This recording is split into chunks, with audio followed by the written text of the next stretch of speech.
Greetings and welcome to the Sunday Night Hang, because what? It is Sunday. In fact, it's Sunday, March the 28th, 2021, 8:01 p.m. Eastern, 5:01 p.m. Pacific, 1:02 a.m. in China Mike's bedroom. He knows what I'm talking about. Welcome to the Sunday Night Hang. I'm Ben. You knew that. Why? You're on my channel. Perfect. Please like, share, and subscribe. Tonight I'm hanging with my good friend. We're celebrating 2021. We're celebrating the possibility of gigs in the future. We're celebrating Passover, because why not? And, you know, for the Gentiles, Palm Sunday as well. There we are. So, welcome, Sean. Thanks, brother. What can you tell me? I don't know if you know what is Palm Sunday. I don't know. Someone educate me. I believe it's the Catholic something. Springtime. Someone will educate us. You know, it's just funny because, you know, you can't. The last time you were on was right after Hanukkah, right before Christmas. So apparently, every time I introduce you, I got to mention Gentiles, because I always love that term, the Gentiles. You know, sure, why not? And I'm a none of the above, anyways. I'm a purveyor of Benism. You know, I just try to do good for me and try not to mess with anybody else's. You know. Do unto others as long as it doesn't affect them in negative ways. Yeah, I'm the same way. I can respect that. Yeah. Wow, we got quite the crowd in here already. I'm going to do some roll call here. In reverse order, we've got Cushman NYC, Roadie's Jam Cave, Eddie Van Haskell. Oh, no, I'm not reading that. All right, sure, Eddie. Yeah, that's why he's a moderator. We got L&M Guitar Corner. It's the Sunday before Easter. Boom. And Unbelievable. Good to see you. Sunday before Easter. There's the lovely Sandra. We've got Dan of New Jersey. Cool Tunes Made Easy. Terry Hines. We've got Pete Hickson. G'day, blokes and blokettes. Love it. We've got Thomas Santiago. Thomas Santiago. I gotta sing his name. We've got Eric C. in the house. The Feel Button. Let's see. EC Painter. Some guy named Sean Hurwitz. Sure. But he liked the intro. So there we are. Perfect. Yep. BC Rich 581, Vins RJ, Troy Alcorn, Krenar is here, the Albanian assassin himself. Krenar, who's actually in Austria, but he's Albanian, I think. Something like that. He's been transplanted, tour. He's on tour for a very long time. We'll go with that. Let's see, I don't want to miss anybody. There's Martin Lemaire, JP Page 2, XMG 12, Terry's 3Gs. Ooh, Sam Black, me. Oh, right. Yeah, I did that. Rico USA, glad you made it, my friend. Welcome to the channel. StreamYard, okay. And dang, Eric, thank you, sir. Eric, bringing the heat. Dang. What we had talked about in the email. Yep, taken care of, bud. Dang, thank you, sir. I need friends like Eric. Eric, let me drink to you. I can't drink this whole thing right now, but I'm going to drink to you. There we are. Terry's enjoying I'm having a drink and a smoke over that one. There we go. Because, you know, as we say, we are a dynamic duo, Sean. We, for those who don't know, you leave the pretty sober life. I say pretty sober because I know how sugar and juice affects you. Yes, sir. I knew about the sugar, learned about the juicing today. So apparently... Juicing for you is like meth to apparently me. I haven't done it in a while because it's because the juices that I like are just full of sugar, man. It's just it's good to get all the nutrients, but I just get them in the form of fruit now. Yeah, therefore, I just imbibe on your behalf. So I'm multitasking. There we are. Zach Thong is here. Oh dear Lord, Quentin James himself, the Louisville. I gotta call something. Go with Louisville. Louisville. No, he's not a lush. He doesn't drink. Not a loser. Lurker. The Louisville Lurker.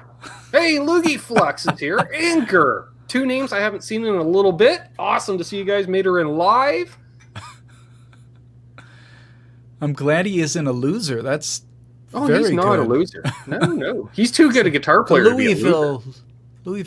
The Louisville legato linguist, because he can speak with his legato.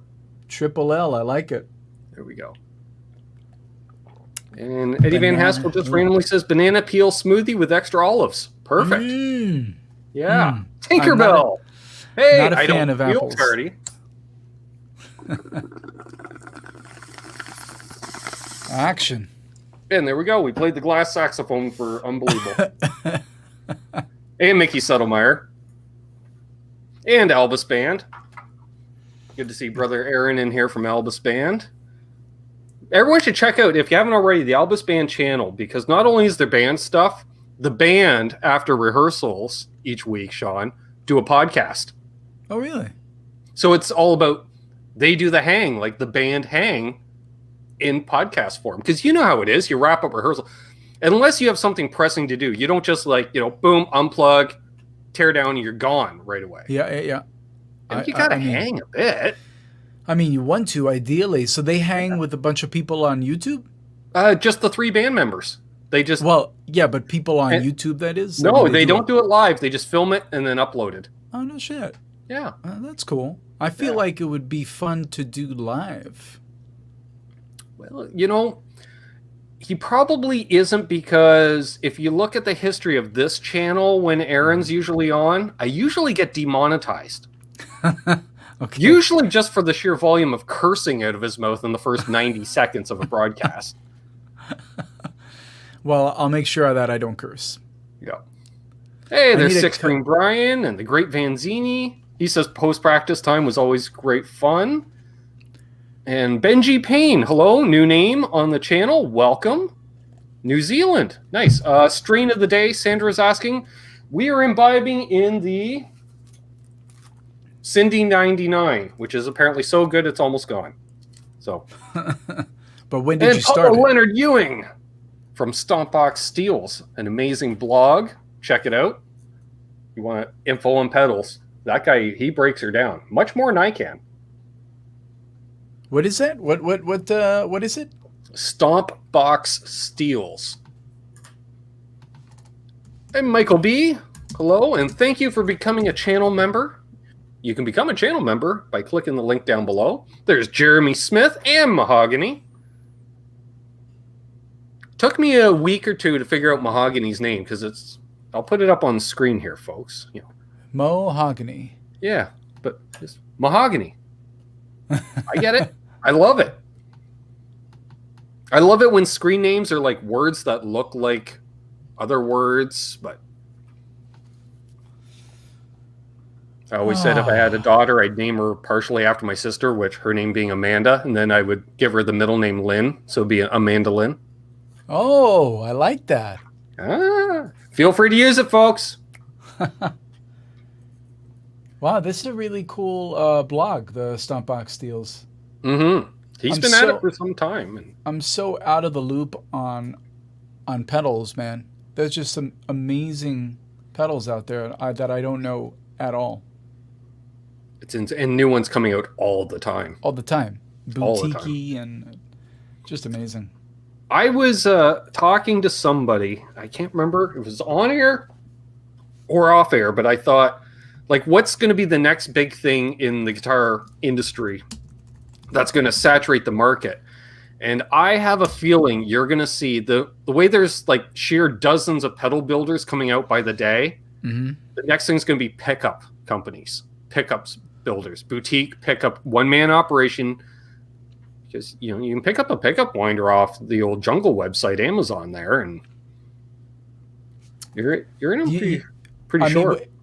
There's definitely people that know their pickups. I don't. By the way, I was just thinking of something. I put out a couple of weeks ago. I put out a guitar video, like about my favorite guitars and all the details about them. Do you mind if we share that? I think some of you guys, if you haven't seen it, let me get it. Let me get it for you guys. This is one of the reasons you have moderator powers on this channel, Sean. Yeah, I appreciate it. Because not only do you drop links, those links come with knowledge. Mike Jones, hello. Blackjack Guitar Nuts here. Fruitcake Tony. Christian Hunter. Janice. Yeah, Aaron, you'd love Paul. Paul's a great guy, too. I got to meet Paul, that'd be a couple of months now, I guess. I drove up to his place to pick up some pedals. Go figure. He gave me some pedals to demo. So I drove up to pick up a box of pedals, and we're standing out there, and there was a blizzard in the forecast. The wind's sideways. It's Canada. It's like February or even January. I don't even remember now. It was cold. And we just sat out there, and we're just talking tone and pedals and guitars and had a blast. There you go. He says he's reviewed over 1,600 pedals, and he's not running out. Wow. Over how long, Paul? Hey, Janice. Good to see you. Always a pleasure. Damn. Quick install jacks on new guitars would be a game changer. You know, it'd be a game changer. Remember when the cell phone companies went to those magnetic power connectors? If they do a magnetic guitar jack, why can't you? My favorite one is the one where it disconnects. Like when you take it out, it turns off. It disconnects. The mute. The mute, so you don't hear it go in and out. Yeah. Yeah, I just thought of that. Like, why don't they do magnetic? Make it happen, bro. You know the right people. What happens when I smoke weed on air? We get it with a bunch of tone heads, and then Terry will be texting me the idea because I'll forget. Crenar's got to head out because it's 2:15 in the morning. I fully understand, my friend. It's good to see you. And Paul says 5 years. 5 years, 1,600 pedals. Wow. Bravo. Yeah. So I have to ask, though. One pedal. Just give me one pedal that blew your mind over those 5 years. Just one.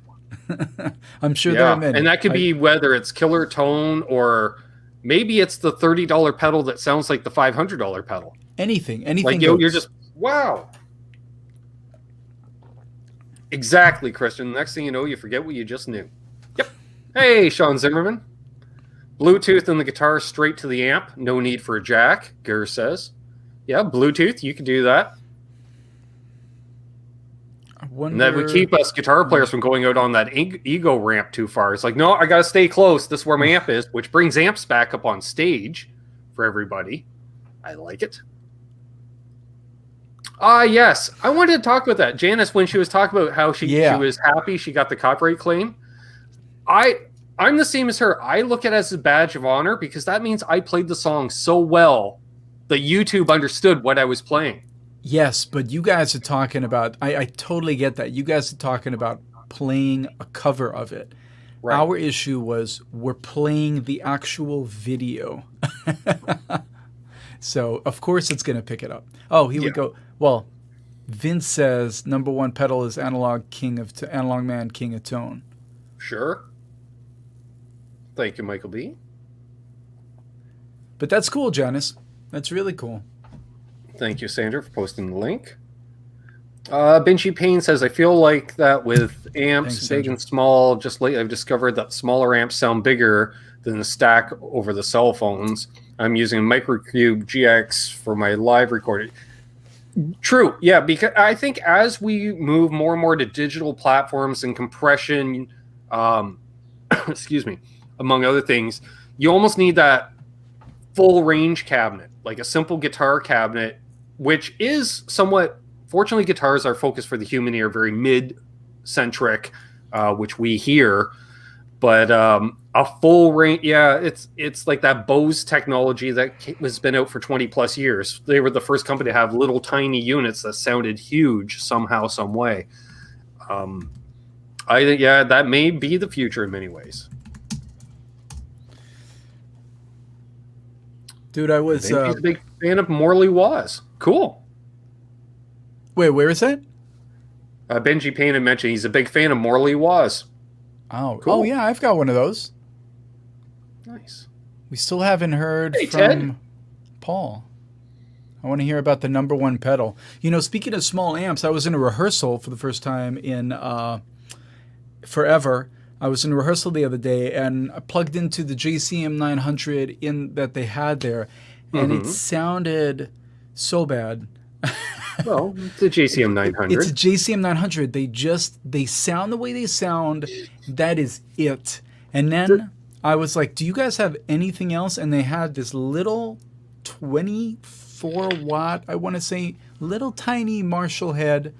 I was like, I just hope that it works with the cabinet because I had to match the ohms and stuff. Sure. Plugged it in, sounded amazing right away. It's unbelievable. The JCM 800s and 900s, they're just so one trick pony. That's it. Take it or leave it. Hey, if you want to sound like Slayer, there you go. Yeah, fair enough. What's in that large cup? It's vodka. I can't reveal my secrets, bro. Yeah. Tone juice. Hey, milk tea. Okay, here we go. Paul says the LPD 74, which is great, and the Friedman small box. There are maybe 20 pedals that are in a dead tie. Don't get me started. No doubt. Yeah, those are some good ones. I mean, I've never heard either, but I'm gonna copy and paste that shit right now because I need to find out what those are. I used to own the LPD 74. I sadly traded it away, and I regret it. And it is on my get again list for sure, which is based off of an early master volume Marshall, hence the 74 name. So those are both drives, yeah? Yeah. Okay. Basically an amp in a box pedal. Okay. And those are so sweet. Both of them, in my opinion, they're the type of pedal you can plug just directly into the effects return, even as a drive pedal. Just bypass the whole EQ stack and preamp of an amp and just use that amp as a power amp. Wow. Well, hey, Johnny. That makes sense. Welcome back, my friend. And I think Johnny became my latest patron over on Patreon, if I'm not mistaken. You can tell me yes or no on that one, Johnny, because I don't want to give away his last name. Email had the first and last, but first name was Johnny, so one assumed, and it was around last Monday's show, and I know he had tuned in, and I appreciate that. Let's see. Somebody had asked, is the JCM 900 basically just a brighter version of the 800? Well, I would say shrill rather than bright. I think that would be correct.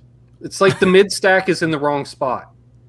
Dude, I could not get that thing to sound right. Presence all the way down, highs all the way down, bass all the way up, middle. It was just in the middle, and I could not get that thing sounding good. Yeah. I was like, is something wrong with my gear? No, it's just... With Marshalls, you should be able to turn everything to 7, whatever, not 7 o'clock, but 7 on the... If it goes up to 11, 7. Goes to 13, 7. Put everything at 7, a Marshall should sound decent, at least.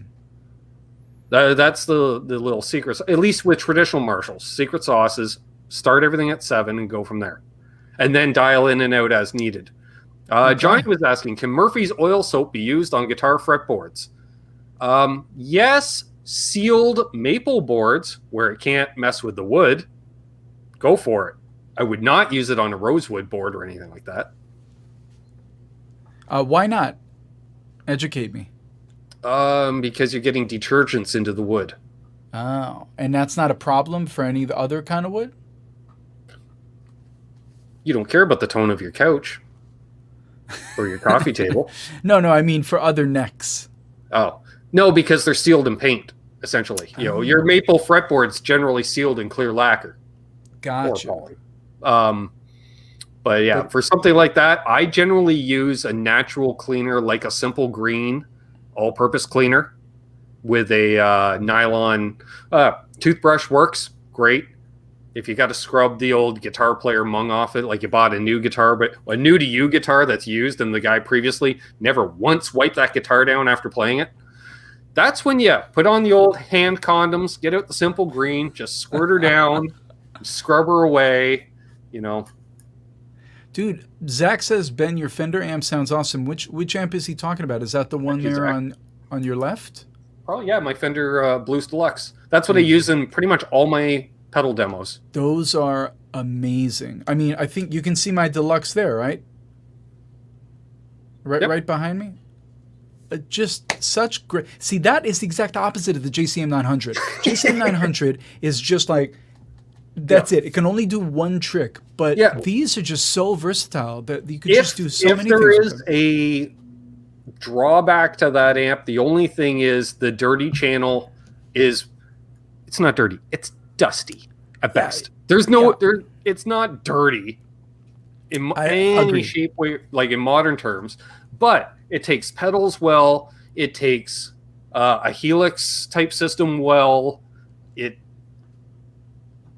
that right there, I was like, okay, it takes analog, it takes digital, it takes direct. What more do you want? I haven't found it to not take something well. I've never run something that I can recall that I've run through that. Twins, completely different story. But those suckers and what you've got there, they just take anything, man. They just take it and just make it sound good. It's like a compressor for vocal. You just turn on a compressor and it'll just, sounds nice. It just takes anything and makes it sound good. Let's see here. Wow, we got a bunch of comments. Let's see. Some LOLs. Yeah. iRoxy Blues. Good to see you. He says Murphy's Oil soap has alkalinity. That's it. In it. And then I want to shout out, hey, to Robot Master Switch. And XMG12 says, is lemon oil a gimmick? Yes. Oh, it is? Yes. Man, most lemon oils that you buy, little bottles that cost a lot of money, well, not really a lot, but whatever, it's linseed oil with a little bit of lemon zest in it, essentially, to give the lemon smell. It's basically linseed oil, which, that's basically, although, personally, I like the lemon smell. So I bought, and this is before I even knew about it, I bought the jug or the little thing of Dunlop 65 lemon oil for the fretboards, and people will comment videos like, you're drowning your fretboard. You only need a little bit to wipe around. I'm like, yeah, but I wipe off the excess anyways, for one thing, and I'd rather too much initially because that'll just soak in as much as it can. Yeah. And then wipe away what you don't need. And two, I don't know, I wiped down, well, until this past year, but I was doing 20 plus fretboards a year, and I've used that a quarter bottle in 5 years. So for the 5 to 10 cents worth of lemon oil I'm using, who cares? Unfreaking Believable wants to know, what does Sean not like about Fender Twins? It's not that I don't like them, but I do feel like they're, just like the JCM 900, they have a very, very specific tone to them, and they don't take kindly to the pedals that I've run through them. It's a very sharp sound, and it either works or it doesn't. And for me, for my playing, for my style, for my pedals that I've run through, it just didn't work. But I've heard amazing musicians sound incredible through it. It's just not my cup of. It's just not my mug of tea. Hey, there's Vandy Man. Vandy, what's up? Nice. He has the rock star answer. I kind of just let my guitar guy handle it. That's what's up. Eddie Van Haskell just wants to put out there as a PSA. Don't use lemon oil for contact solution. I support that. I support that. Steve Douglas says, okay, lemon oil is mineral oil, not usually linseed oil, right? No, I think it's more linseed as opposed to mineral oil isn't. Mineral oil is a really aggressive, I don't want to use the term cleaner, but like my only experience using mineral oil is using it as a cleaner. Like it'll take the barnacles off a boat. That's what I'm saying. Like you don't mess with that stuff. And hello to Adam D and Ryan X and L&M Guitar Corner. Read your question, Adam D says. Okay, well, hang on. Let me scroll back. He says, hey, Sean, my really good friends put that hip-hop Smash Mouth song out like 2 years ago. Remember it? Their heads exploded when the SM Twitter shared it. I don't no, I don't remember it. Send it our way. Yes, please. And then someone, Steven wants to know, Sean, what year is your deluxe? I don't know. It's early 2000s. It's what's vintage? Over 20 years? So it's probably vintage, almost vintage, if not already. Yeah, I can't say. It depends on, I think usually it's like classic is 25, vintage is 50, antique is 75. Wow, then I'm not even close. I think. I don't know, but I've got gear that I bought that's new, that's into classic mode, and gear I bought used that's now vintage. Wow. Hey, Adrian DeMarty. Sorry if I screwed that up. He says, hi, newbie here. Welcome to the channel, first of all. Please like and subscribe. Can you compare a Princeton to a Blues Junior?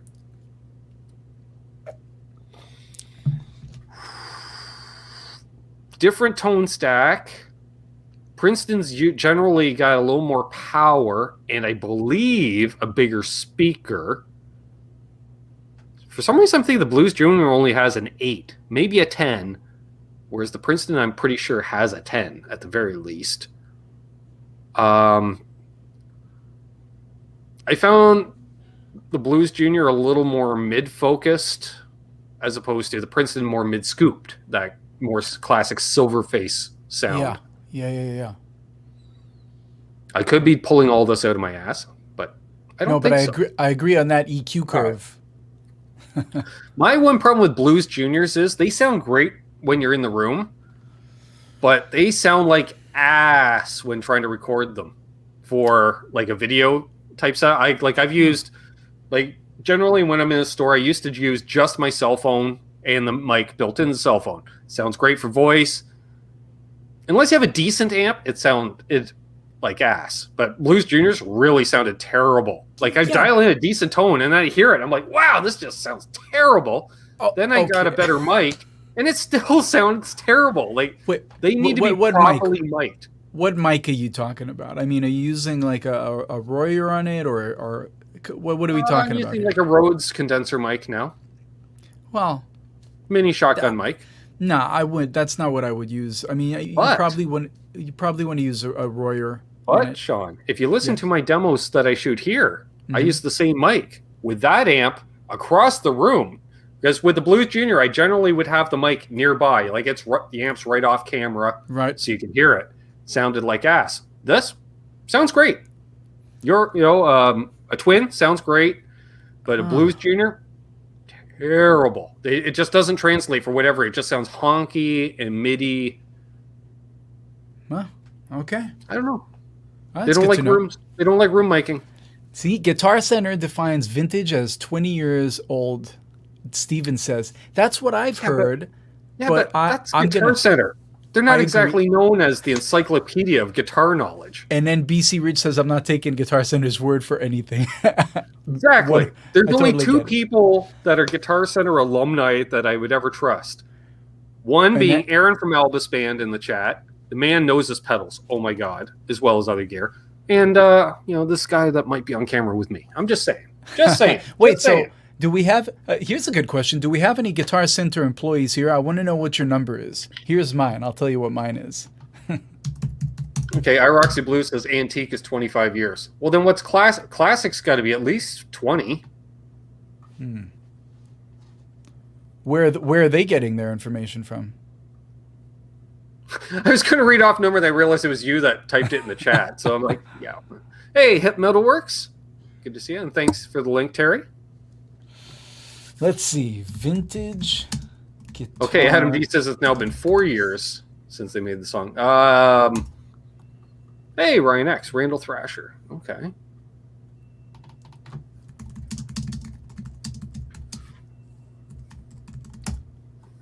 The last time I was at Long and McQuaid, which is like our version of Guitar Center. Hello, Guitar Man 45. They had me playing through the new lunchbox side or smaller mini JCM 800 head into a 412 cab. And I was like, you do realize I got to turn it up a bit, like when I do these demos, because otherwise you'll hear me playing the guitar acoustically. Yes. And, and that just sounds terrible on a record. And he's like, okay. And that was the day we found out that Fender over the last year or two have been really underwinding their pickups to get that really classic, glassy 50s tone. That's what you do. You underwind the pickup, lower output. So, we get the volume set and boom, boom, boom. And hey, blah, blah, blah, do my demo and da-da-da. Boom, put the guitar back. I then go and grab it was either a Gibson or an Epiphone, doesn't matter, but humbucker guitar. Plugged it in. You'd swear, Sean, I had turned the amp from 1 to 3. Like, all of a sudden, it sounded like stage volume. I'm like, okay, hit record. I'm like, hello, and let's hear the clean tone. Bah! And, like, every employee in the store is like, you just see heads popping up around aisles and stuff. And he comes over, he's like, I'm like, I told you, those guitars have very low output pickups. Yeah, that's what they're made for. Proves it. I'm like, go grab an ohm meter. And we grabbed an ohm meter, and we showed it. Speaking of which, so this one, are you familiar? Have you tried the Fluence pickups by Fishman? I have not tried them. I've heard them in person. And did you hate them, like them? What? Oh, I loved them. Now, I do have to preface, Greg Koch was playing the guitar that I heard them in. Gotcha. So there's that. And I want to say hello to Sean Pierce Johnson. Good to see fellow Californian in the chat. You know, I'm considering you a Californian, Sean. Sean. Yes, because that's true too. You know, Unfreaking Believable wants to know favorite pickups in a Strat. You know what? I don't have as much experience as you guys, but I will say, so I was playing this guitar with Enrique Iglesias for years, and it had Lawlers in it, which this is a Shabbat guitar. Nice. Shabbat we guitar, like the Shabbat. Lynx, and it had Lawlers in it. And the problem is when you're touring the world, even in arenas, I remember specifically, we ended up in Russia one time, and it was just a crazy buzz, and the crew was trying to work it out. Obviously, lights it's not and the pickups. Yeah, pickups and lights. Their electrical system was just a mess there. Not in all of Russia, specifically in this arena, and right. or this. Yeah, it was an arena, and so I called up Fishman, which I have a relationship with, and I was like, "Hey guys." Well, Chris at Fishman, and I said, "Hey, what you got for me?" So they sent me these, and I have a recording. I recorded a few things before we changed them, and then I had Avi Shabbat. I had him change them out, and I tried it again.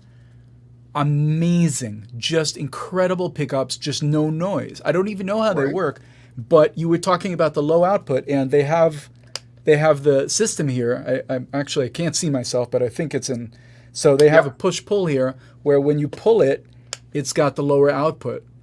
And so more vintage. Yeah, so it gives you a really glassy, classic Strat. Yeah. What we think of as that classic Stratty tone. Eric C says, nice color. Yeah, thank you. And hello and welcome to John DeShane. Good to see you, my friend. Welcome back. Let's see what I see there. Roxy Blues also like the color. Benji Payne says lace and Fender go together. Yeah, I remember because I was getting into playing at that time. And again, on a smaller scale in the 80s, that's how what's now my 67 Telly ended up with EMGs in it. Because Dad was sick of playing, because he played straight into a Vibralux amp, no pedals. And 60 cycle hum was bad some nights at some of the bars with very poor ground and, or different voltages, what have you. And so he went with EMGs because he had heard about these EMGs, and that was in the mid 80s. And then by the late 80s, we saw Clapton, he was running the lace sensors, Gilmore was running the lace sensors. Everybody was going to lace sensors or EMGs because as the lighting trusses got bigger, and then you introduce lasers. Forget about the damn lasers in pickups. They don't like each other either. Yeah. And you know what the sad part is? It's probably the damn guitar players that come up with the lights and the lasers to begin with because we're the egomaniacs. Unless there's a lead singer. Then we can blame them. But if there's no lead singer, chances are it's a guitar player who's also singing. So, just saying. Sean's enjoying my size. Happy Passover. Thank you very much. Boner Jam says. Oh, yeah, good old Boner Jams. Good to see Boner Jams in here. Evening in chat. Happy Passover. And why you say, oh, damn handsome. Well, Boner, I get up each morning. I think of you. And I just try to keep it all together just for you. I love the guy. He sent me a t-shirt with his avatar on the t-shirt with Boner Jams written on it.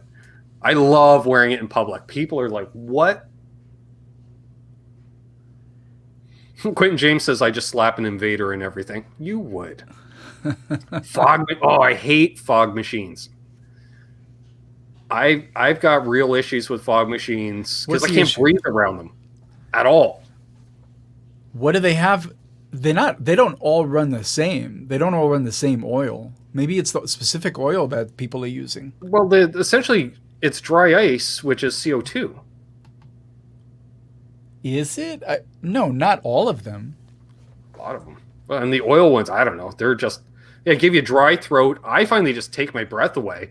I love, that's one thing. The one good thing about not having a roadie, but if you had a roadie, you could tell them, or you tell your tech. I would, whenever I got up to a decent stage that had fog machines, I'd find wherever the fog machine was on my side of the stage, and I'd place my cab directly in front of it. And that way, yeah, it could blow up and around my cab. That's fine, but I still have my little pocket of air and oxygen, because I was like, I can't take a breath and sing or yell in that band, basically, or scream if I have no breath.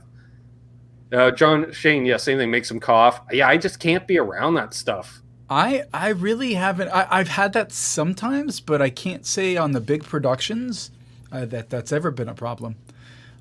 Just real quick, Adam asked for the Twitter. He wants to DM me the Smash Mouth thing. Don't DM me. Send it to me on there so I can respond. Send it publicly. It's just Sean H Music, SEANH Music. Same for Instagram. Can't wait to see it. So Quentin says they used to add banana flavor to their fog juice. Sure. See, Paul says fog machines are 99% oil models. Well, that's much better nowadays. It's just a matter of what you're using. I can tell you in the productions that I've played, they're not fucking around. They're not. Can I just put some essential oils in there or something so I'll feel better? You know, it's like it goes off and all of a sudden I'm like, wow, I can breathe better. This is all, you know, like put some menthol in there or something. You know, it's another idea. We have what do we have so far? We have mineral oils. Yeah, mineral oils, magnetic guitar jacks. That's all we had. 2 things so far. Oh, Terry, does Vicks Vapor Rub? Can we put that in a fog machine? Because that'll just clear the lungs right out. The old machines were dry ice. I thought so, Stephen Douglas. Can't we just use a giant bong? Only right now in Canada, really, it makes cost effective for a national tour. Yeah, we can dip into certain states with it, but I guess we need some humidifiers. I like that idea too. Yeah, steam works. Dry ice and ammonia, Scott says. Right. Yeah, not good. Aroma fog. I like it. Aroma fog. Terry, he's taken down all these notes for you? I hope so. Well, they're right here. If you need to read through the whole thing again, I'm sure it's worth it. Exactly. Hemp oil, sure. CBD oil just relaxes everybody. Nobody gets high, but everyone's just relaxed, pain-free. I could mosh all night. Yeah, John's right. Steam would be hell on the gear. That's true. You yeah, gotta take that as you're watching your neck bend. Yeah, true. You know what? What were we talking about before this? I was telling you about a show that didn't happen. Oh, because we were talking about the fact that we have Smash Mouth has some shows coming up in June. Yes. And I was saying, you know, hopefully we have some gigs coming up in June. Hopefully they happen. But the main thing is, we were talking, Ben was saying, it's when you get on stage, that's when you know the show's happening. And I was like, no, when I get on a plane, I know I'm getting paid. That's the important thing, even if the show doesn't happen. And that actually happened in Texas, I want to say about 2 years ago. Maybe 3 at this point, but no, I think 2 years ago I was there with Smash Mouth, and we had a festival we were at, beautiful kind of situation, got rained the fuck out so bad. It was raining. The tent for the artists' green rooms, it was just a huge tent with different green rooms kind of blocked off, right. And oh my God, man. It was, the rain was literally, you had to be in the middle because the sides were just all the rain was coming in. It was, and at a certain point, they just, Adam, thank you. At a certain point, they just, they were like, okay, we're calling it. You guys can go back to the hotel. Right. Rain or shine. What are you going to do, you know? No, we're not doing patchouli oil. Brian X, I can't stand the smell of patchouli oil. I may be a hippie, but I hate the smell of patchouli oil. Can't stand it. And I'm the same way, Eric. See, if I was pain-free, I'd be dead. That's true. Okay, well, yeah, or it smells like goat BO, Scott Brockway, sure. Goat BO? Yeah, that's what he thinks patchouli oil smells like. Oh, he thinks, because I was like, how do you compare that? When have you ever smelled goat BO? He could be a farmer. Yeah, fair enough.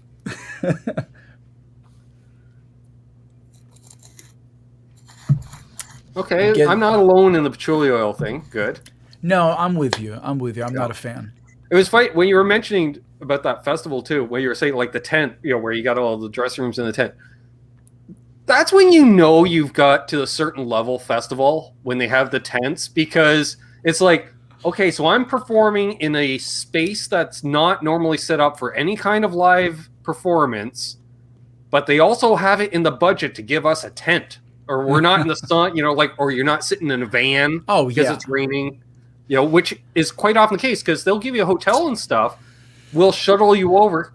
Sean, don't worry about it. We're just going to shuttle you over. You're going to wait 5 minutes tops in the van. Get out of the van. You run up the stairs. You're on stage. You don't need a green room area. But then there's always something that happens, and you're stuck in a van with your bandmates for half an hour, and somebody farts, and it's not good. Or maybe opens a thing of patchouli oil. Exactly. Or brought their goat. I most of the time in these situations, we either have like it's a big tent, or every band has their own RV, which they're usually really decked out, really nice RVs. That's if we're playing here.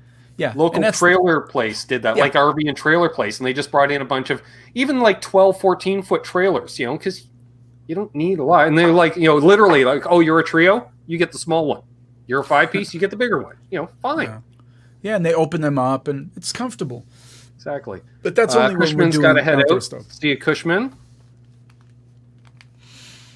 Boner Jams, and for those who are wondering, I drink a lot of water. That's what this is. There we go. Yankee Candle Fog Machine. I dig it. Field button with a PSA there. Always crack the window for the van, or for the band. True.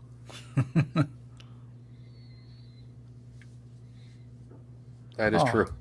I guess fortunately around here, you're always guaranteed a couple of green rooms, because everybody plays just in hockey arenas in Canada. So there's always 2 dressing rooms at least, if not 3, because you got the refs room too and stuff like that. So, all right, L&M's headed it as well. They're in Austria. Lucas, nope, Martin. That's Martin of the 2. He's in Austria as well. So late night. Cheers, buddy. And do you know where XG, what is it? XMG12? Yeah, it says sure. Storm keeps cutting internet. I wonder where. Well, stay safe, buddy. Hopefully Sean Hurwitz, on behalf of all the subscribers, thanks for coming. I only have one question. When will you be back here? That is a great question. I have a question for you. Where is here? Yes. And who said that? Paul, and I appreciate it. I appreciate it. Thank you, Paul. Well, he's an hour from me. So Toronto. He's in Austria.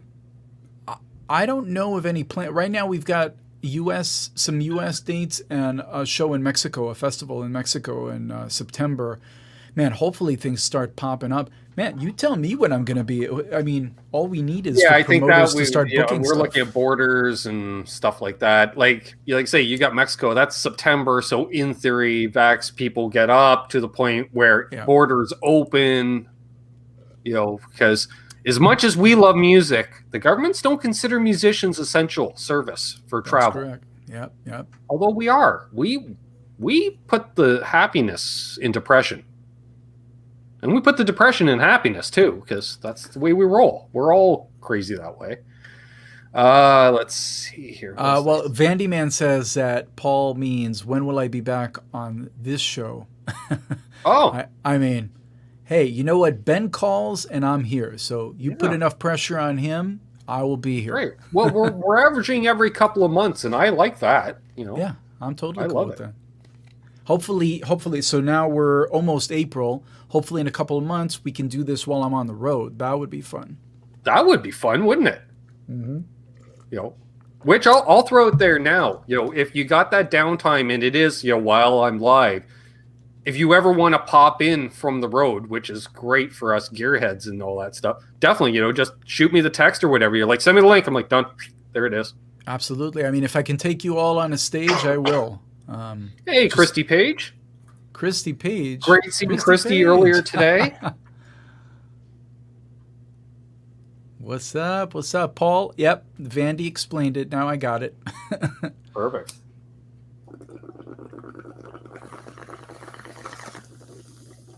The sound now that of Christy's here, we can talk about all the random stuff. Which I love because you know me, like we do the most random stuff on these hangs that, it's like, yeah, let's talk about nutrition and fitness and it was funny, like when we were talking about the intermittent fasting.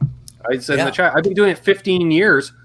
I didn't know what it was called until I heard Joe Rogan talk about it 3 years ago. And I went, I've always done that.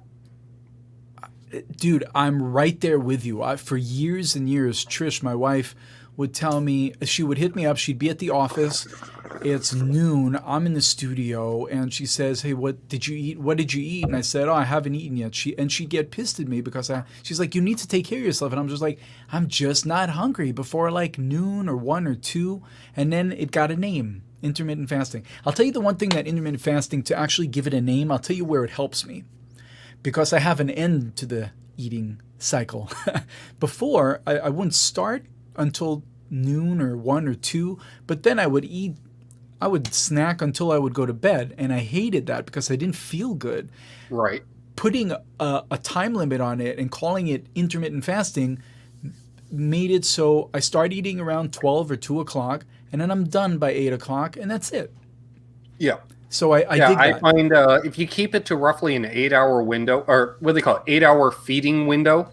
It sounds so technical. 8-hour feeding window makes me sound like cattle. But I basically, 3 in the afternoon till 11 p.m.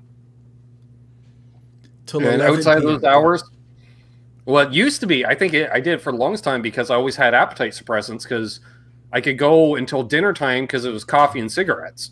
Which are both appetite suppressants, but I don't smoke anymore. But it's usually a cup of coffee or 2 in the morning and then just water until I eat.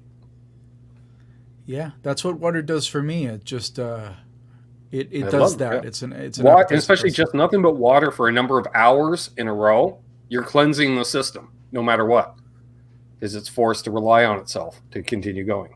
Yeah, Feel Button says 2 to 8 or 9 o'clock is what I've been doing for 4 years. Nice. Yeah, it's great. I mean, I don't know. I feel better physically when I'm not constantly filling myself up with food and then waking up because I just had something at at midnight. I'm just, I feel better. Bong water. Exactly. And again, for all you new folks joining in, please like and subscribe. You don't need to share it right away. Don't just all of a sudden subject us to your friends. Let's see. Lord Vapor, intermittent fasting includes hits from the bong? No, actually. I only use that on air. Really? I generally just smoke joints. Huh. Yeah, but I also, usually... Let's see, get up around, let's say 9, have a coffee, get cleaned up around 10, shoot a video around 10:30 a.m., wrap it up by 11:30, grab second coffee, roll a joint, edit video while smoking joint, and then start uploading it. And so sure. And when you're done with all of that, that's when you eat. Yeah. And then I still don't eat because I don't get the munchies anymore. Unless it's really good herb. Like, that's how I know it's really good. I'm like, damn, I got the munchies too? Damn, okay. So on that note, I have to ask you, I don't smoke, but have you ever, I forget, you haven't been to Israel, right? No, I haven't. Because I'd love to. In Israel, what they smoke there is supposed to be really strong shit. I mean, they live it there. But for those of you who don't know, I'm from Israel. And it's a nonstop. I mean, that's one way to deal with all the terrorism, and which is not that rampant anymore. It's actually not that big of a deal right now. But back in the day, I mean, that's how people deal with the stress there. It's just a lot of smoking all the time. Canada has been known for their BC bud for at least a quarter century, supplying a large portion of America. If it didn't come from Mexico, it came from Canada. And it's been legal here for a number of years. So it's created that whole boutique industry of everyone trying to outdo each other. And it's always been pretty potent, I guess. Like, I haven't tried from Israel or say the Netherlands or something like that. But I've been out to California and I'm just like, meh, same as at home. Yeah, it's stuff. That sounds about right. I've never had someone say, oh shit, California weed. No, I've never heard that. No, because they don't. I don't think they really have any strains of their own. But they bring in the best strains and then cultivate it as such, like anything else, like any other produce at this point. If you think of it that way, how many different apples are there? How many? They're getting crazy with it because it makes you creative. You don't eat a bunch of tomatoes and try to discover the next great tomato. We have in the past, because let's be honest, modern tomatoes aren't tomatoes really. But, hey, Mike. Rob B. Seattle has... Well, you see, Seattle, they probably all get it from across the border in Vancouver. BC Bud. That's what I'm saying. And then Terry says, I was watching about a weed war going on around those parts because it's all they can grow and it's got higher CBD properties. Do you mean like in Israel? I thought that was in Or Lebanon. Are we talking about... so the Middle East. Yeah, I could see that. Yeah, but it was like... It was a weird thing. It was like a power plant had some kind of an accident, non-nuclear, but some power plant of some kind, whether it's coal, I assume coal, had an accident, whatever, wrecked the surrounding soil, but nothing would grow there except for weed. And it's got this, and as such, whatever's in the soil has caused this huge spike in CBD, which is non-psychoactive, but is great for pain relief, depression. It does help in everything but get you high. Which is, it's a really cool read for sure. And of course, John, and he's like, we do have the best weed. Yeah, you do. I remember, it's funny you mentioned that. I had some friends drive back from BC in the early 90s, and they're like, you got to try this stuff. I'm like, all right. And they told me the THC content, it was at like 32%, which at that time you didn't see more than 18. Wow. 23 was amazing. I'm like, 32? I'm like, what's up with that? He goes, University of British Columbia grad student wrote his thesis on the highest possible THC content, got together with the lab guys. They created this over the course of 3 years. It's killer. And I'm just like, okay, let's try it. And I remember, what normally lasts an hour and a half, 5 hours later, I'm going, is it going to stop? Because this is fun, but like I got stuff to do tomorrow. It's not curtailing. It's not. I'm not mellowing. Have you ever seen Cat Williams' Pimp Chronicles, where he talks about that stuff? And he says, he's like, I got shit to do today. He's like, this shit's strong when all you can do is smoke it and look at it. And he does this, something not right there. Anyway, amazing. I remember a buddy that before it was legal, I would get it from my buddy, and he and I have very similar reactions to it. And so he was one of the few guys that actually had more than one strain at any given time. Generally, you go to your dealer, he's like, here's, what kind is it? It's weed. Take it. Here's what I've got. Take it or leave it. But he would always have half of the strain. He goes, all right, this is your during the day, got stuff to do weed. This is your after dinner, mellow out weed. This is the, oh crap, I might as well just go to bed weed. I'm like, okay, good to know. And he was right, because certain strains, you're like, man, I am not doing anything for 3 hours except for drool and watch YouTube videos. And maybe some Doritos. Maybe, if they're within reach, because you're not getting up. See you, Janice. See you, Janice. Enjoy your show. I wonder what show she's watching. I can't remember. She mentioned that. See ya, Charles. He's headed out as well. We got 55 people still watching here. Awesome. Thanks, Charles. Any more questions, concerns? Definitely come up.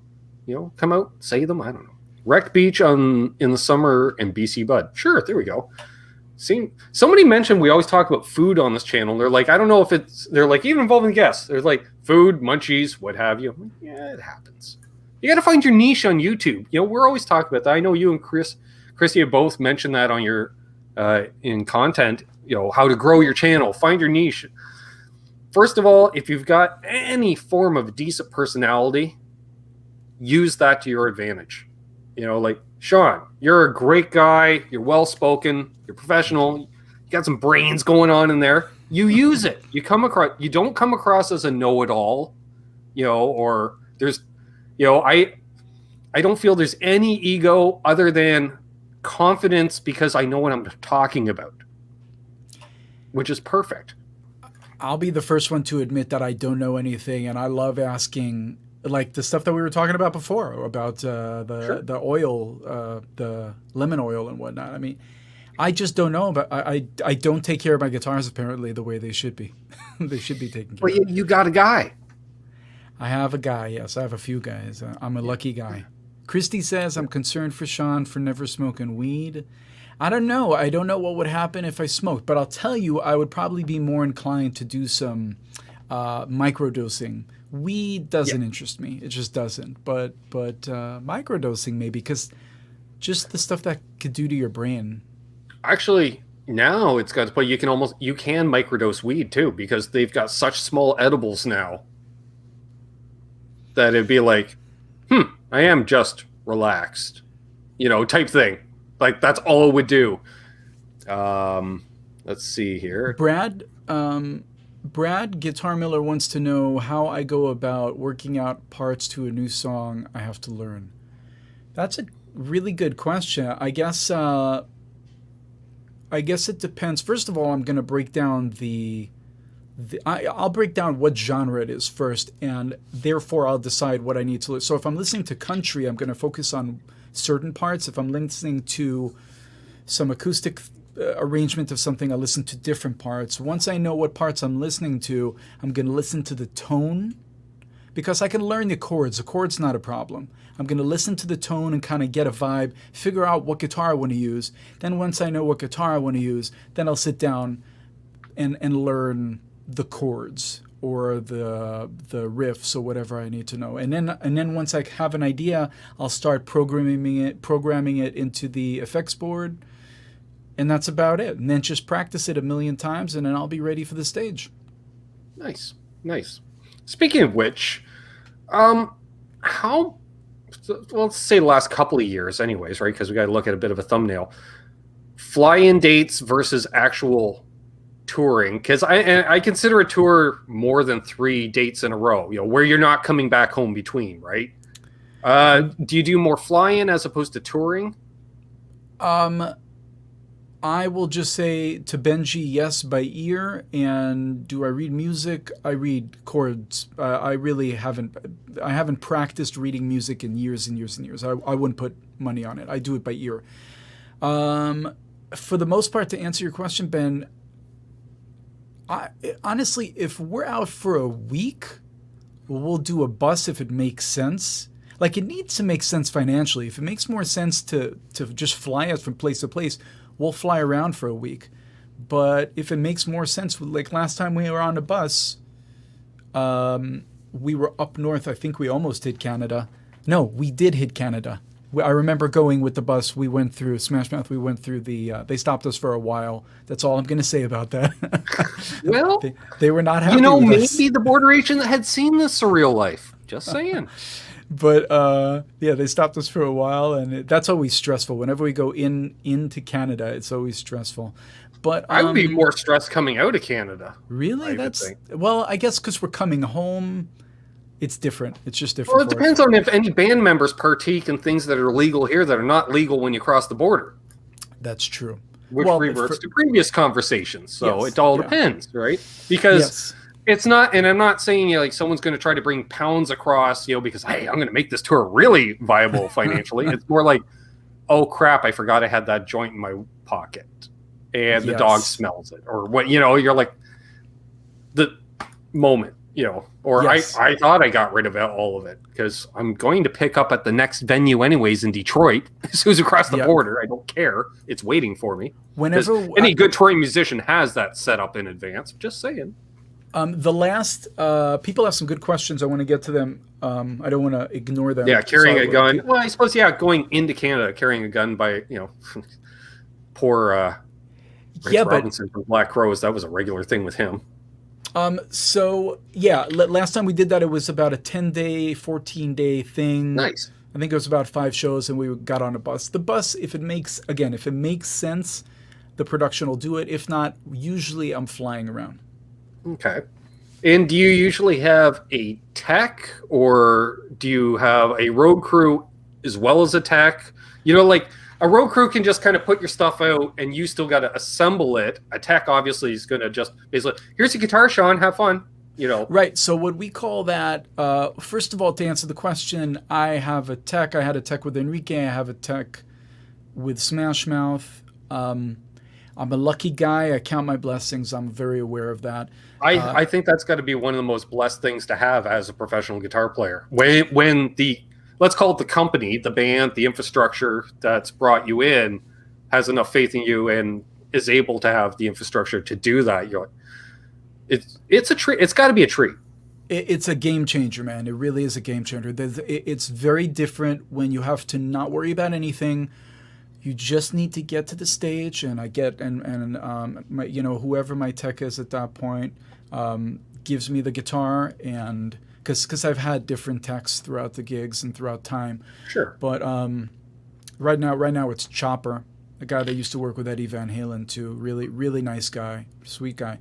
And they just give me the guitar, and the only thing I need to worry about is just rock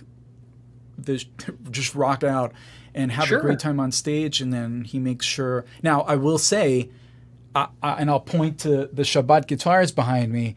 One of the things that I mentioned in the guitar video that I posted before that I just did, I mentioned to people at the beginning of the video, I talk about how one of the reasons that my guitars cost a lot of money, because on that video I show you different guitars in my studio and I tell you what they're made of, how much they cost, and I say from the beginning, one of the reasons that my guitars cost a lot of money is because they are dependable. I can thrash the crap out of those guitars and they will take the beating and no problem. And that's what I need as a professional. I can't go bow and the E string goes no. That's not going to work. I need these guitars to be dependable day in, day out, in any kind of weather, in any kind, after 13 hours on a flight, whatever it is, I need them, and that's why they cost money. So first of all, you need that. And then you have to have a great tech to help you out. Now, where were we? The tech thing. It is a game changer, but you were asking something about it. I forget. Oh, yeah, because having gigged and being aware, like we talked off air, growing up in the business, I know there's various levels. Like moving up through the rank, you're going to have a roadie or two initially, right? And those guys are literally like, Sean, your amp's over there in the, right. They may take the road case cover off the amp for you, assuming because you got a combo amp or whatever, or a half stack. Your guitars are there in cases, your pedal board's in a case, you got an accessory case, what have you, but you're still setting it up. Then it gets to the point where you actually have a dedicated tech of some kind that's setting up your gear, maintaining your gear, even stuff like that, which I think is definitely a real treasure. And that's why I was just wondering, like, these days, because budget, everything costs money and nobody works for free, or minimum wage or, because it's, not only are you paying that guy some form of daily wage, we're housing him, we're feeding him, or her, and generally these guys and girls are usually musicians themselves quite often, either former musicians or current, that, like I've heard of guys like yourself, you could literally come off tour with Smash Mouth, but you have 4 months off. Hey, I have a chance to go out for half that time, or even 3 weeks with a buddy to tech for him, and he's like, dude, I landed this gig, the pay's great, it's gonna be Disneyland, we're gonna have a blast. You're like, you know what, I could do another 3 weeks on the or whatever. Mm-hmm. There's guys like that. So that's what I was just worrying where you were at as far as being able to have that. And and do you have any involvement in who that person is? Yes and no, and here's why. Because my guitar tech is not just the guitar tech. He's also, actually in both gigs, with Enrique and with Smash Mouth, there were two guys. There was, actually the Enrique gig has also many other people, but as far as the stage techs, right, there are two guys. There's the guy handling the keyboards and bass and drums, and the guy handling the guitar. But here's the thing: they're the stage guys. They are, or females as well, or girls. They handle everything. So like I need to have a good relationship, but even more important is the tour manager, the production manager, the front of house guy. They have to have a relationship because they're spending 16 hours a day with this person. Right. And they need to know that they have a good connection. So say if I brought someone in and my tour manager or my front of house guy, the guy that needs to deal with him 16 hours a day or more, just there's no communication there. It's all fighting and whatnot. That he's going to have to go no matter how much I like him, because it's just not going to, like, I have to deal with him for an hour on stage, but yeah, and I would assume on the other side, so if you leave it up to the company, to hire somebody, as long as they're not completely inept at their job, as far as you're concerned, like, you're like, dude, I have to tune my guitar myself when I walk out on stage every night. That's why we have to delay the kickoff 15 seconds, because I can't trust the guy to even tune my guitar. Then obviously they're going to take steps to figure that out and rectify it. But I haven't had that. I don't think you could honestly make it that far. You can't fake it, because it is a technical job. Like, you're only going to last one night if you don't know what you're doing.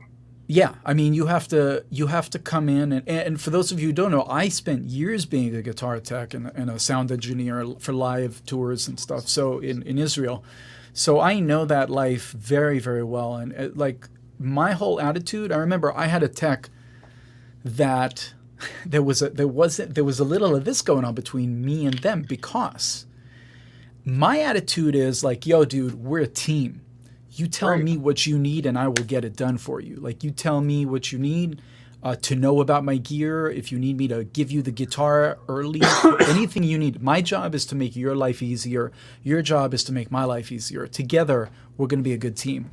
But that specific tech, I came into a production and his attitude was just, he wasn't a bad guy, not at all, but his attitude was just super weird. Like, he would ask me something and I'm just like, yeah, dude, I mean, what do you think? And he's like, dude, it's not what I think. Just tell me what to do. Do you want me to do this or not? And I was just like, whoa, dude, I mean, you're handling my guitars more than me. You tell me. I mean, you're cleaning them, you're setting them up, you're changing strings. I'm just playing them on stage. So if something needs to be done, you just need to let me know. And he was just not having it. He wanted me to, it was almost like a BDSM thing. He wanted me to be the dom and he was going to be the sub. And it's just like, it's not really my thing, dude. I'm a team player. So exactly. Yeah. Like, I'm the same way. I could see, like, if I was in your shoes, I'd be like, yeah, here's my number one. Measure everything about it and keep it within this spec every night. That's fine. Beyond that, unless we run into a problem, just keep sailing the ship straight and narrow is fine. But like you say, and then you know what to do. Well, if an issue comes up, you got to have someone who's willing to think on their own to rectify the solution. Like, you can't have, like, I don't know, like, you're playing and all of a sudden something happens where a party, let's say, you're running stereo and half the rig side goes down. You can't come over and the first thing the guy says, what do you think we should do? You should have an answer when I walk over. You should already go, yeah, this is the problem. We either can fix it, can't fix it. Yes, right. You need a team player that'll let me know. And actually, I'm going to take that and go to John said, what amps are you using, Sean? I actually do use, with Smash Mouth, I use a stereo rig. We're using two Mesa Boogies. They're usually, I mean, they're always backlined, so I want to say they're usually triple Rex, but sometimes they're dual Rex. But that's what I use live. I actually am a Bogner guy, though. They're just, Bogners are hard to come by consistently on the road. Right. And Bogner, and those rectifiers, they're consistent. Exactly. It doesn't matter if you like them or hate them. It doesn't matter, because it provides the sound you need for that job, one. Yep. And two, they are consistent because they've built thousands of them. They are readily available from backline companies. Yep. And by the way, I only use the clean. I have an AX8. Yes, an AX8 fractal unit. So I just go out stereo and use them as clean, and that's it. That's all there is to it. Which is hilarious too, right? Because you hear that because you do have that nice big guitar sound that what I can say you're known for with that band. Yeah, I'm running them on the clean channels, guys. It's all simulated. It is. Take that, tone sniffers. Take that, tone sniffers. Took some time. Awesome. But we got it. A few people saying they've subscribed to your channel since we've started. Awesome. Yes, thank you. Thank you so much, guys. I really appreciate it. By the way, Benji says 2:05 p.m. Monday afternoon here in New Zealand. Where are you in New Zealand, Benji? Did you happen to catch us when we were there last year? Did you see my video about the New Zealand tour? That was so much fun. That was awesome. I love that video. Those are some of my favorite videos, and which is great because you got this chance, and again, smart enough to realize it in many ways, is you had this content from your professional career out there playing gigs. Mm-hmm. You are no longer playing gigs. You have this content. You were able to add it to new content that you created throughout the last year. So we have this great combination of content coming out, and now you're potentially going back out, and basically the algorithms, the numbers. You can go into YouTube Studio and you can see what videos do well and what don't. And you're like, I need to shoot some more of this stuff. When I'm out on the road, or nobody cared, but you know what? I like doing it, so you keep doing it can. And I don't know, personally, I love tour vlogs. I don't care if it's like same story in every video. Don't care. There's planes, trains, automobiles, a stage, a green room, a hotel room, generally some kind of food table where the food, some of it looks good, but doesn't necessarily taste good. And vice versa. Yeah. Man, I'm missing the road really, really bad right now. But yes, you're right. Absolutely. Let's see. New Zealand, halfway up the west coast of the Northern Island. Yeah, man, I heard about the tour. I hope you enjoyed your time here. Dude, Benji, we enjoyed New Zealand so much that me and my wife want to move there. It is such... Ben, have you been there? Never been. I'd love to. God, it is absolutely gorgeous. I'm sure there's, shit that sucks, but every place has it. You can't get away from everything, but it's such a beautiful place. Hunting and not sports, but the mountains and hiking. It's just gorgeous place. Mm-hmm. I agree. And there's Music Therapy Les. Good to see you, my Hungarian homie in the Bay Area. We'll say, well, Greater Bay Area, not quite the Bay Area, but Northern California. He says, "Don't blame you. It's epic here. Amazing musicians too." That's true. I know there's a lot of music in New Zealand because it's amazing for a country that size. They've shown up in my analytics since day one on this channel. I've always had a following of some sort in New Zealand, which is just amazing. New Zealand people they're just really, really great. I'm also into barbecue and smoking meat and stuff, so they have a whole culture there going on. Just really, really great stuff. Love New Zealand. And I wouldn't be surprised if we end up there. My wife and I. Hey, Steven. Good to see you, my friend. Nice. We got 54 people here. Probably go for another 15 minutes or so. Questions, concerns, comments, ask away in the chat. You can use some question marks. I don't know why I did quotations. Question marks. Hey, Shred ain't dead. Hey, from Denver, friend of Flipside Music here. Awesome. Flipside Music. Check out flipside-music.com/AFF=3, which I believe is my affiliate link. Check it out down below, folks. Flipside Music. Cool bunch of cats. Ike just got over COVID. He's back in the store, thankfully. Took about 2 or 3 weeks. Wow. Adam D's asking, any new tone socks lately? I don't have any tone socks. Quentin James has the tone socks, which he got from Flipside Music. There we are. I don't have any tone socks. What's their deal? If you're in need of socks, Ike, the store owner, will send you socks in the mail. That's good to know. I'll let you know. Quentin had some kind of an issue where out of his house, they cleaned it out and they threw away his clothing. Essentially, he had the clothes on his back. So a few YouTubers had sent him some clothes, including Ike from Flipside, sent him some guitar strings and socks, I believe. That's cool. And possibly a bottle of ketchup because Quentin loves his ketchup. Marty V tuning in. Happy Monday. Yeah, he's tuning in from the Netherlands. Awesome. Unfucking believable says, does Sean wear a beanie or a toque? What for what? What did I miss? Oh, does Sean? I thought he was telling me to wear. I was like, why? Why would I do that? Does Sean wear a beanie or a toque? What's a toque? It's the real name for a beanie. Oh, you know what? It's the Canadian name, which is the real name because it was in the, and it would have the pom pom on top. You gotta have the pom pom. Oh, that kind. I can't say I wear a beanie or a toque.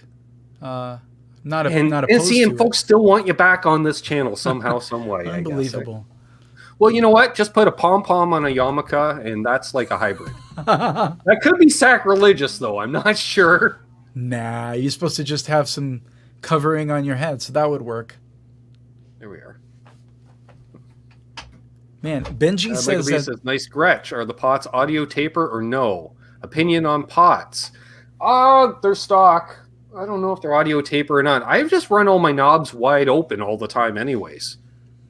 I'm not one of those fiddlers. Unless I can't get to my amp and I'm on stage, I'm like, ooh, I'm a little too bright. Then I'll just back off the tone a bit. You know what my problem is with Gretches? They sound incredible, but I've never been able to play them because the strings will come off the bridge in a heartbeat. I play way too hard for Gretsch. You can't play Gretches hard. This one has basically a Les Paul bridge. Yes, I'm looking at that, and I could do that. That's actually cool. But every other Gretsch, like, the semi-hollows and stuff. Yeah, the traditional style, especially with the Bigsby style. Yeah, because the Bigsby gets rid of enough break angle. Aha, remember the word. That you need that downward pressure. Like you couldn't top wrap your strings, for instance, like Joe Bonamassa. You'd be just pulling them off. You'd have a 5-string because all your strings would skip over one saddle. Exactly. Which could be cool. That's a good trick, but you know who does that? Phil X. He would. He did that. I remember there was one song that he's got where from back in the day, from his Powder music days, from Powder, the band, he would put the E string, he would downtune it, put the E string in with the B string on the nut, and then he would play them together. Yeah, super, it's kind of crazy, but yeah, he would do it. See, this is proof, musicians in that rabbit hole known of tone. Minor linear, can't decide if pots are amazing or need replacement. Like that's like that's night and day. They're amazing. They need to be replaced. But they're amazing. But they need to be replaced. Sure. I love it. Why would you replace them if they're amazing? Maybe they could be even more amazing. Because it could be the rest of the guitars providing the amazingness. And that, my friends, is the rabbit hole of being a musician and especially a guitarist. Never-ending guitars, never-ending gear, amps, pedals, never-ending money pit. He says hardtail Gretsch doesn't have break angle in my experience. Less than a Les Paul because it does have the V tailpiece. So as you move the V back, obviously the strings have to come out further, so they're going to have less break angle. But you can just slam that right down to the body as much as possible. There's my cousin Doug, down and back with Corn Doug. Good to see you, Doug. Sup, Doug? We've got quite the contingent in here from Australia and New Zealand, and Doug had an Australian cornhole player on this week. Wow. Which is very cool. Dude, I just realized I've got an amazing guitarist I need to introduce you to from Australia. I need to reach out to him. You guys would love him. My God, that guy can play. Remind me. I'm going to do that. Definitely. So yeah, due to super successful border and isolation facilities, we have zero community transmission of COVID-19. We're one of the countries. Yeah, but I'm more interested in the low real estate. That sounds awesome, Benji. Yeah. in New Zealand. Hey, Deja Blue. Good to see him. And we got the Flying Pickle in here. Nice. Tweet. And we got Jimmy Ray Hawkins. Great name. One of my favorite names. Jimmy Ray Hawkins. That sounds like the type of name, you know, Sean, you walk into that Roadhouse bar, you know, and the band's just rocking and there's just women dancing on stage. And you're like, who is that guy just up there melting faces? They're like, oh, that guy? Oh, it's Jimmy Ray Hawkins. It does sound like and you're that. like, no shit. Yep, no shit. Makes total sense. Yep. Hey Sean, love how to record guitar vid. Perfect timing for me as I'm just getting into home recording for backing tracks. Nice. Yeah, I'm glad you enjoyed it, and I eventually need to talk about some other options like the Universal Audio aux system and stuff like that. I just don't use them. I'm so happy with my Kemper and my Fractal. Don't use them. That's it. Dang, that is cheap. 3-bedroom house with a double garage for $200,000. Damn. Wow. Damn. I'm telling you, man, that place is gorgeous.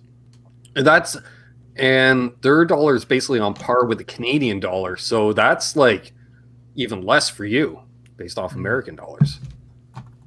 That is quite amazing. I don't know what that translates to Israeli shekels, which I don't know really what the currency is for Israel. So I just went with shekels because it's the only Yiddish that I could think of. Okay, wow. Check this out. 200,000 New Zealand to USD is roughly 140 US dollars, 140,000.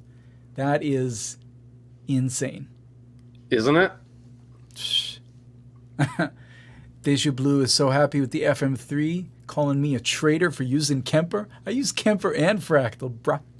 Nice.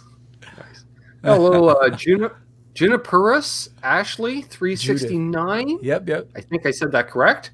Likes and subscribe, lurking, and yes, a tone hound. Greetings from Texas. Well, hello and welcome. Thank you very much. What's up? Awesome. Yeah, we got 45 people still in here. Wow. Adam D says, I'm in a 3-bedroom, 1.5 bath in Clearwater, Florida for 180 grand, but I'm borderline with the hood. Yeah, that sounds about right. Yeah. That's right, John. Use tubes. Love tubes. But you can plug anything into the tubes because that's just that one part of the tubes make everything sound better. So I like that because Sean can have his little briefcase O-tone of whatever device and gimmickry and space age polymers, silicon chips, and space age technologies in there, and then you just show up, like say with your dual output. You don't even need a tech. You just show up, 3 plugs, and Bob's your uncle. Well, I will say that it's worth mentioning that I used the Fractal AX8 with Enrique and with Smash Mouth, and with Enrique we were going out direct. And with Smash Mouth, we're going to amps. But the difference is that, and this is one of the reasons I love the Fractal units, is that when we went direct, that AX8, I used it for my electric sounds, for my nylon string sounds, as well as my steel string sounds. And everything sounded amazing. That's incredible to me. And they did it somehow. Nice. All right. See you, Sandra. Have a good night. Have a good night, Sandra. Thanks again for all your help tonight. Appreciate it. Okay, Jimmy Ray, you're in Orange County too. Well, next time I'm out there, we should meet up. I'd love to meet up. I've got several friends in Orange County, and that's where I stay when I'm out there for NAMM. A great deal. $700,000 for a shack in Orange County. Exactly. I've seen the houses in Orange County and the density of Orange County. Awesome. He says, sounds good. NAMM. That's right. And, I know, Sean, you're a fan of NAMM, so hopefully we'll be able to meet up as well there. The only thing that could be better than NAMM is if I'm too busy working to be at NAMM. That's the only thing that's better than that. Exactly. Or the double bonus would be you just happen to be playing in Nashville during summer NAMM. So it's like, and you have an off day like before and after. So it's one of those, you roll into town early or you're staying late. So you have that day. Yeah. You catch the NAMM show, which you can see everything in about 3 hours, walking slow at summer NAMM. It's small. It's not even 1/10 the size. I've never been to it. Yeah. It's about the size of the basement at Winter NAMM, put it that way. Which is still big, but I get what you're saying. Yeah, but that's the entire thing. And that basement's what, a quarter of the main floor? Not even? Yeah. Yeah, that's a good point. Benji's selling me on New Zealand, man. Fishing and hunting is incredible. I like the no big cats and no snakes. Well, I will I say love cats. I just don't like big cats. Because I even know my cat. I have a cat. I know it wants to kill me if it had the size.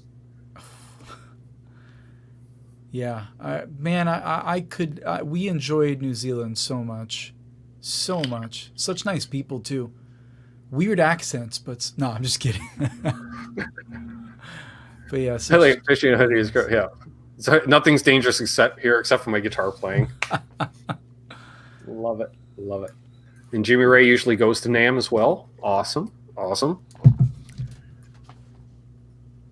It's crazy. The last time I performed in front of people was on the NAMM floor. Really? Yep. So when was that? That was like over a year ago? It was... Yeah, 15 months. 14 months. 14 months. Yep. Because I was planning on starting up a new band this time last year. That didn't happen. Deju Blue wants to know what's a Relic Burst Green Strat up there. Bro, well, actually, I showed everyone before, but I'm happy to show you again. For those tuning in late, check out this amazing Shabbat. This was my main guitar.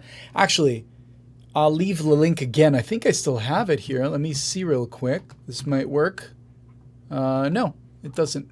But maybe, Terry, do you think you could share the link that I sent? It's one of the last ones that I did from my YouTube channel about my guitars. So you can learn a lot more than I'll tell you right now. But this is a guitar that I use with Enrique Iglesias. It's a Shabbat Guitars Lynx model. That they made for me. It's got Fishman Fluence pickups.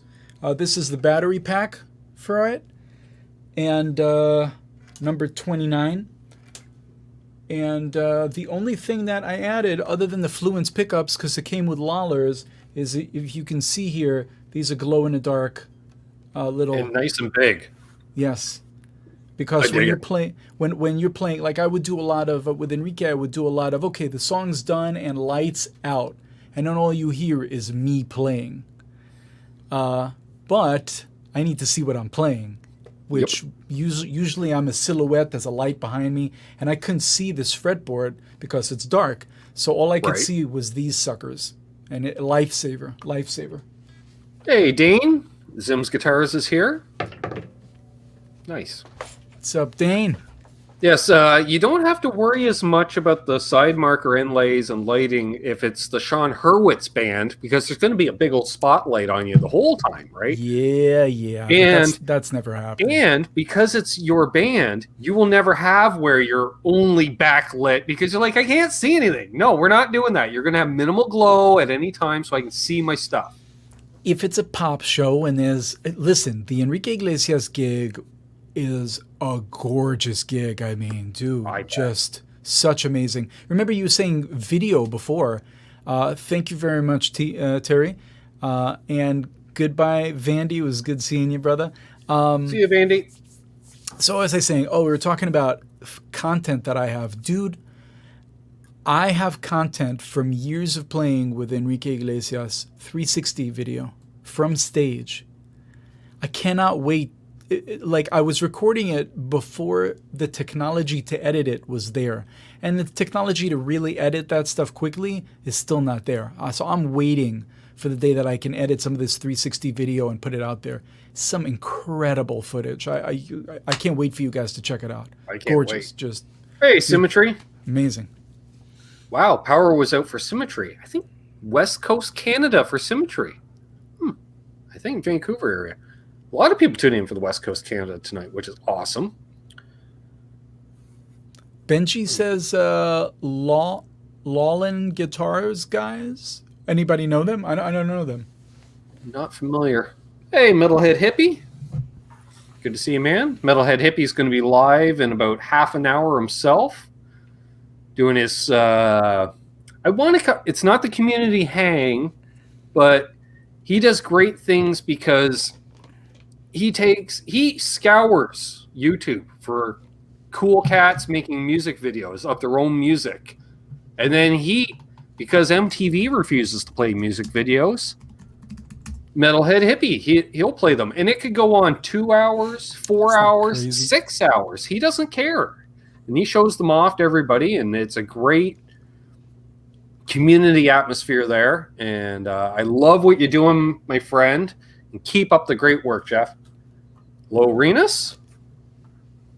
So I'm checking out Lawlin right now. It's cool what they do. They have this backlit kind of thing, but I will say that the markers seem to be on the neck, on the like, you know, where we're looking, but where I'm looking at them on the top. That's where I'm seeing them. So that's different. But yeah, gorgeous guitars.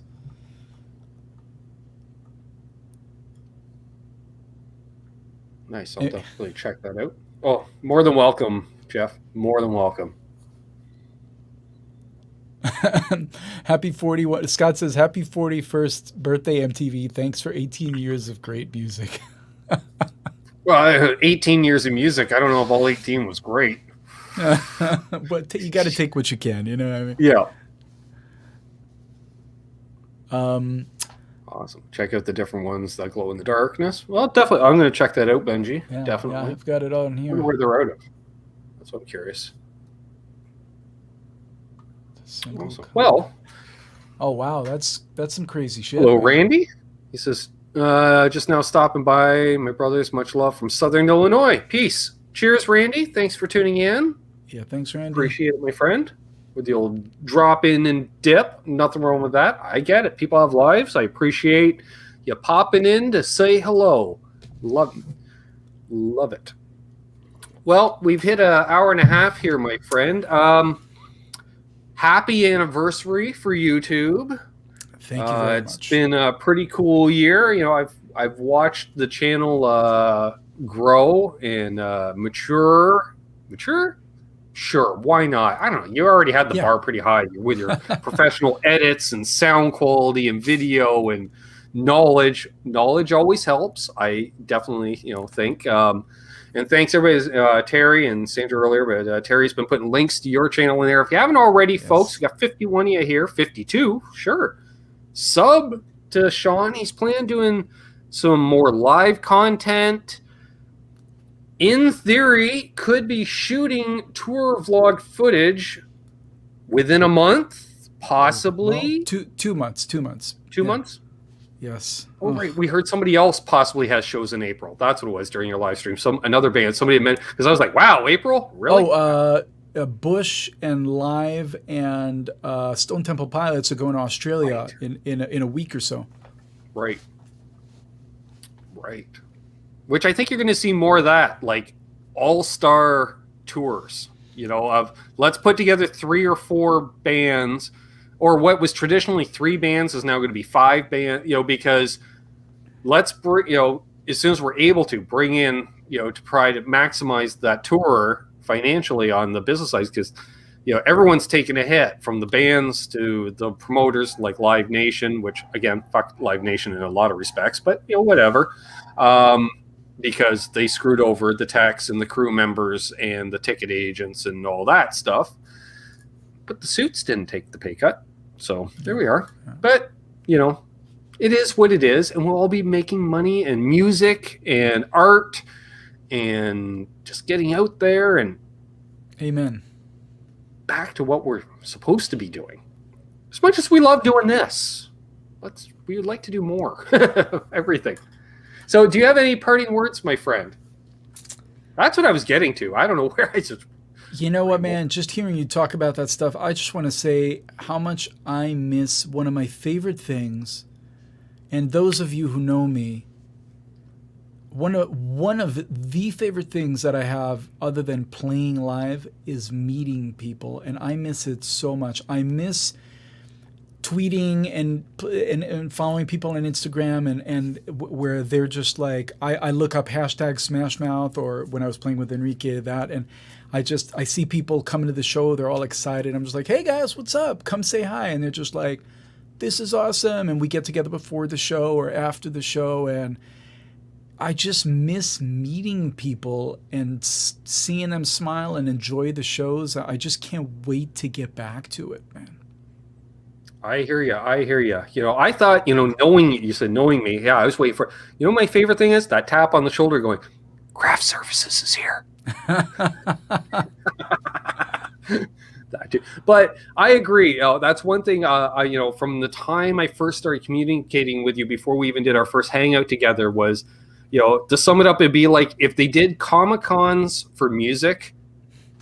You know, if they wanted a rep from the band, it'd be Sean Hurwitz of Smash Mouth, and you be there. You know, you're like, sure, I'll rep the band. I'd love to go out and, you know, meet people and do that. I do. Sure, sign me up. You know, yeah, exactly. And all right, so Benjamin Payne on Facebook, good.